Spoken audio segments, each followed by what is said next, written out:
Breaking news. నారావారిపల్లిలో నారా చంద్రబాబు నాయుడు నివాసం ముందు గందరగోళం చోటు చేసుకుంది. ఒక మహిళ అక్కడికి వచ్చి ఆత్మహత్యాయత్నం చేసింది. ఒకసారి ఆ దృశ్యాల్లో కూడా మనం చూడొచ్చు.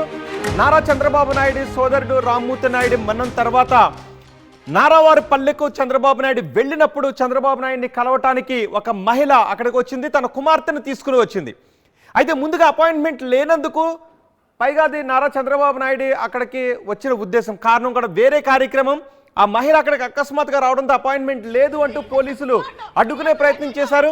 కానీ ఆ మహిళ మాత్రం తనను లోపలికి వెళ్ళనివ్వాలి, చంద్రబాబు నాయుడిని కలవనివ్వాలి అంటూ ఆందోళన చేసింది. పోలీసులతో వాగ్వాదానికి దిగింది. అక్కడ మనకు చూడొచ్చు, ఎల్లో డ్రెస్ లో కనిపిస్తుంది ఒక పాప, ఒక అమ్మాయి, ఆ తల్లి కూతురు ఇద్దరు కూడా అక్కడికి వచ్చారు. తనను అడ్డుకోవడంతో ఒక్కసారిగా చూడండి, ఒక్కసారి ఆమె చేతికి ఉన్న గాజులను ఆమె పగలగొట్టుకొని ఆమె నోట్లో వేసుకొని నేను ఆత్మహత్య చేసుకుంటాను చంద్రబాబు నాయుడిని కలవనివ్వకపోతే అంటూ ఆందోళన చేసింది. హై సెక్యూరిటీ ఉండే ఏరియా. ఒక్కసారిగా మహిళ అక్కడికి వచ్చి చంద్రబాబు నాయుడిని కలవాలి, నాకు సమస్యలు ఉన్నాయి, సమస్యలను చెప్పుకోవాలి అంటూ అకస్మాత్తుగా రావడంతో ఆమెను వారించే ప్రయత్నం చేస్తారు, నిలువరించే ప్రయత్నం చేస్తారు పోలీసులు. కానీ ఆమె చేతుకున్న గాజులను పగలగొట్టి ఆమె నోట్లో వేసుకొని నేను ఆత్మహత్య చేసుకుంటాను అని ఆమె ప్రయత్నం చేయడంతో ఒక్కసారిగా అక్కడ గందరగోళం, ఒక టెన్షన్ వాతావరణం చోటు చేసుకుంది. వెంటనే అక్కడ మహిళా కానిస్టేబుల్ ఉన్నారు, మహిళా పోలీసులు కూడా ఉన్నారు. వాళ్ళంతా ఆమెను పట్టుకుని అరెస్ట్ చేసి చంద్రగిరి పోలీస్ స్టేషన్ కు తరలించారు. చూడండి ఒకసారి ఆ మహిళ, ఇక్కడ మనం చూడొచ్చు ఆ రెడ్ సర్కిల్లో మహిళ ఒక్కసారిగా చేతుకున్న గాజులను తీసుకుని ఆమె నోట్లో వేసుకోవడంతో పోలీసులు కూడా ఒక్కసారిగా భయాందోళనకు గురయ్యారు. ఆమె నోరు పట్టుకుని ఆమె నోట్లో వేసుకున్న గాజు ముక్కలన్నీ కూడా తీసే ప్రయత్నం చేస్తారు మహిళా పోలీసులు అందరూ కూడా ఆమెను పట్టుకుని. కానీ చంద్రబాబు నాయుడిని కలవాలి అంటూ ఆ మహిళ డిమాండ్ చేయడంతో ఒక్కసారిగా అక్కడ గందరగోళం చోటు చేసుకుంది. చేతి గాజులను పగలగొట్టుకుని మింగే ప్రయత్నం చేసింది. ఆమె పేరు యశోద.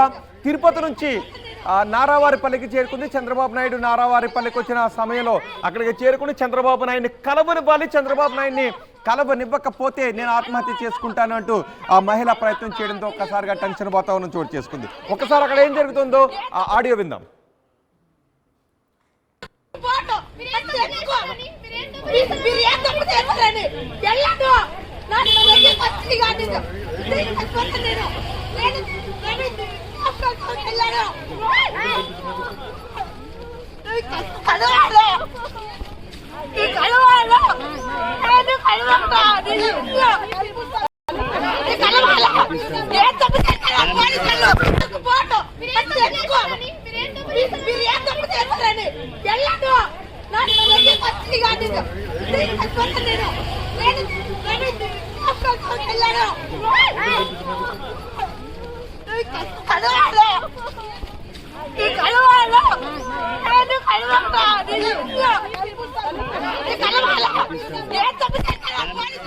గాజులు మింగిన ఆ మహిళ నోట్లో నుంచి ఆ గాజు పెంకులను బయటకు తీసి ఆమెను అక్కడ నుంచి పోలీస్ స్టేషన్ కు తరలించారు. ఒకసారి మా ప్రతినిధి రవి ఉన్నారు, రవితో మాట్లాడదాం.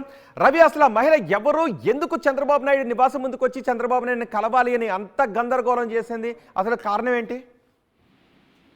ఎస్ రోహిత్, ఎంఆర్పల్లిలో నివాసం ఉన్నటువంటి యశోద గత ఏడాదిన్నర క్రితం అనంతపురం జిల్లా ధర్మవరం నుంచి బతుకు తెరువు కోసం తిరుపతికి చేరుకున్నారు. తిరుపతి ఎంఆర్పల్లిలో నివాసం ఉంటున్నారు. ఈ క్రమంలోనే రాజేశ్వరరావు, అంటే ఇంటి ఓనరు రాజేశ్వరరావు ఇంటి పక్కనే ఖాళీ ప్లేస్ ఉంటే ఆ ఖాళీ ప్లేస్ రెంట్కి తీసుకుని దాదాపు 50 లక్షల రూపాయలు వెచ్చించి పవర్ లూమ్స్ ఏర్పాటు చేసుకుని జీవనం సాగిస్తా ఉన్నారు. పవర్ లూమ్స్ కు కొద్దిగా ఆదాయం బాగా రావడంతో అది ఆ వ్యాపారం తను ఎందుకు చేసుకోకూడదని ఈ రాజేశ్వరరావు యజమాని ఆలోచించి గత 3 నెలలుగా ఆమెను వేధిస్తున్నాడు. మీరు ఇచ్చిన ఫస్ట్ ఈ ఖాళీ ప్లేస్ నుంచి ఖాళీ చేయాలి, ఈ ఖాళీ ప్లేస్ నుంచి మీరంతా ఖాళీ చేయండి, ఈ ప్లేస్ నాకు హ్యాండ్ ఓవర్ చేయండి. రెండోది అంటే తాను కన్స్ట్రక్షన్ వర్క్ చేసుకోవాలని చెప్పేసి రాజేశ్వరరావుని అతను అయితే యశోదని వేధిస్తున్నాడు. 3 నెలల నుంచి వేధిస్తూ ఆమెను ఖాళీ చేయాలని చెప్పి పురమాయిస్తున్నాడు. అయితే ఖాళీ ప్లేస్ అగ్రిమెంట్ కూడా చేసుకున్నారు. 3 ఏళ్ల వరకు అగ్రిమెంట్, నెల రెంట్ మంత్లీ 15,000 లెక్కన రెంట్ ఇస్తూ అగ్రిమెంట్ చేసుకున్నారు. అగ్రిమెంట్ ప్రకారం 3 సంవత్సరాల అగ్రిమెంట్ ఉన్న పలంగా ఖాళీ చేయమండం ఏంటి అనేసి ఆ మహిళ రాజేశ్వరరావును తిరగబడి ప్రశ్నిస్తా ఉన్న క్రమంలోనే గత శనివారం రోజు ఉన్న పలంగా కొంతమంది అనుచరులను పంపించి పవర్ లూమ్స్ ఎక్విప్మెంట్స్ అన్నింటినీ కూడా ఆ ఖాళీ ప్లేస్ నుంచి తొలగించే క్రమంలో అడ్డుకున్నారు. అడ్డుకున్నప్పుడు ఆమె మీద దాడి చేశారు. రాజేశ్వరరావు అనుచరులు దాడి చేశారు. అయితే తనకు అన్యాయం జరుగుతా ఉందని చెప్పి బాధితురాలు యశోద ఎంఆర్పల్లి పోలీస్ స్టేషన్ వెళ్ళి ఫిర్యాదు చేశారు. అయితే పోలీసులు అయితే పట్టించుకోలేదు. పట్టించుకొని క్రమంలోనే చంద్రబాబు నాయుడు తిరుపతికి వచ్చున్నారు కాబట్టి నారావారిపల్లి పోయి కలవాలని చెప్పేసి ప్రయత్నం చేసే క్రమంలోనే ఇవాళ నారావారిపల్లిలో యశోదను పోలీసులు అడ్డుకున్నారు. అయితే ఎలాంటి అపాయింట్మెంట్ లేని కారణంగానే పోలీసులు అడ్డుకున్నారని చెప్పేసి పోలీసులు పేర్కొంటున్నారు. రోహిత్, రైట్. రవి, చంద్రబాబు నాయుడు అక్కడికి వచ్చినప్పుడు హై సెక్యూరిటీ ఉంటుంది, ఎవరిని కూడా ముందస్తు అపాయింట్మెంట్ లేకుండా కలవనవరు, ఓకే. కానీ చంద్రబాబు నాయుడు కలవాలి అంటూ వచ్చి ఆమె అంత గందరగోళానికి దిగటానికి కారణం, ఒక పెద్ద కారణమే ఉంది. అగ్రిమెంట్ చేసుకొని ఆమెను వేధిస్తూ ఉన్నప్పటికీ కంప్లైంట్ చేసిన పోలీసులు ఎందుకు పట్టించుకోలేదు? చంద్రబాబు నాయుడు ఇంటి ముందే ఆ ఘటన గురించి ఇంత ఆందోళన జరిగిన తర్వాతైనా పోలీసులు పట్టించుకుంటున్నారా పోనీ? బాధితురాలు గత శనివారం ఇన్సిడెంట్ జరిగింది. ఇన్సిడెంట్ జరిగితేనే ఆదివారం పోలీసులు అయితే పిలిపించి మాట్లాడాలన్నారు. అతను రాజేశ్వరరావు అని అతను అందుబాటులో లేని కారణంగా 2 రోజుల తర్వాత పిలిపిస్తామని చెప్పేసి యశోదకు చెప్పారు. అయితే ఆమె ఈ క్రమంలోనే అనుచరులు అంటే రాజేశ్వరరావు అనుచరులు పదే ప్రెజర్ చేస్తూ ఉండు, ఖాళీ చేయించాలి, ఎక్విప్మెంట్స్ అన్ని కూడా తీసుకెళ్ళిపోండి ఈ ప్లేస్ లో అని చెప్పేసి పదే ప్రెజర్ చేయడం కారణంగానే ఆమె ఇంకా విధి లేదు అనేసి ఇవాళ చంద్రబాబు నాయుడిని కలవాలని ప్రయత్నం చేశారు. తనకు జరిగిన అన్యాయం ఇట్లా జరిగిందని చెప్పేసి విన్నవించేందుకు చంద్రబాబు నాయుడు నారావారిపల్లికి వచ్చారు. అయితే పోలీసులు అయితే యశోదమ్మను అడ్డుకున్నారు. ఎలాంటి అపాయింట్మెంట్ లేదా అనుమతించేది లేదని చెప్పి పోలీసులు అడ్డుకున్నారు. తాను చంద్రబాబు నాయుడు కలవకపోతే నేను ఆత్మహత్య చేసుకొని చనిపోతానని చెప్పేసి చేతికున్నటువంటి గాజులను వెరగొట్టుకుని నోట్లో వేసుకుని ఆత్మహత్య ప్రయత్నం చేశారు. ఇప్పుడు ఎక్కడున్నారు ఆ మహిళ? ఇప్పుడు ఆ యశోద ఆ మహిళ ఎక్కడున్నారు? ఇప్పుడు పంపించేశారా పోలీసులు? ఇప్పుడైనా కేసు నమోదు? ఆమె కేసు ఎంఆర్పల్లి పోలీసులు కేసు నమోదు చేసి ఆమెని వైద్య పరీక్ష నిమిత్తం రోయల్ హాస్పిటల్కి తరలించారు. అయితే పోలీసులు అయితే ఎంఆర్పల్లి పోలీస్ స్టేషన్ కి మరీ ఫిర్యాదు చేశారు. ఈ కేసును వెంటనే రెఫర్ చేసి దాని మీద యాక్షన్ తీసుకోవాలని చెప్పేసి ఎస్పీ గారు అయితే ఆదేశాలు జారీ చేశారు. రైట్ రాము, నారావారిపల్లిలో చంద్రబాబు నాయుడు నివాసం ముందే ఇప్పుడు మీరు చూస్తున్న ఈ గందరగోళం చోటు చేసుకుంది. ఈ గందరగోళానికి కారణం ఆ మహిళ ఒక బిజినెస్ చేసుకుంటూ ఉంది.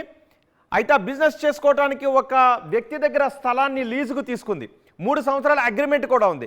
నిజానికి అగ్రిమెంట్ చేసుకుని స్థలం లీజుకి ఇచ్చినప్పుడు ఆ స్థల యజమానే ఆ లీజుకి ఇచ్చిన వ్యక్తి అనుమతి లేకుండా అక్కడికి వస్తే దాన్ని క్రిమినల్ ట్రెస్పాస్ కింద తీసుకోవచ్చు, పోలీసులు దాన్ని కేసు నమోదు చేయొచ్చు. అది సివిల్ మ్యాటర్ కిందకి చాలా సందర్భాల్లో రాదు. కానీ ఆ మహిళ కంప్లైంట్ చేసినప్పటికీ పోలీసులు యాక్షన్ తీసుకోకపోవడంతో నేరుగా చంద్రబాబు నాయుడునే కలవాలి, ముఖ్యమంత్రినే కలవాలి అంటూ నారావారిపల్లిలో చంద్రబాబు నాయుడు నివాసం దగ్గరికి వచ్చి ఆమె ఆత్మహత్య చేసుకునే ప్రయత్నం చేసింది. కానీ అలా చేయడం నేరం కాబట్టి ఆ మహిళను అక్కడి నుంచి అదుపులోకి తీసుకుని పోలీస్ స్టేషన్కు తరలించారు.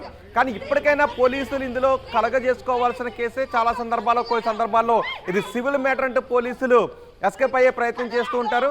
కానీ అక్కడ అది క్రిమినల్ ట్రెస్పాస్ కింద కూడా వస్తుంది. ఎందుకంటే వాళ్ళకి 3 సంవత్సరాల పాటు అగ్రిమెంట్ ఉంది అని అంటున్నారు కాబట్టి. సో పోలీసులు ఇక్కడ ఆ మహిళకు సముచిత న్యాయం చేసే విధంగా ఆలోచించాలి అని చాలా మంది అంటూ ఉన్నారు.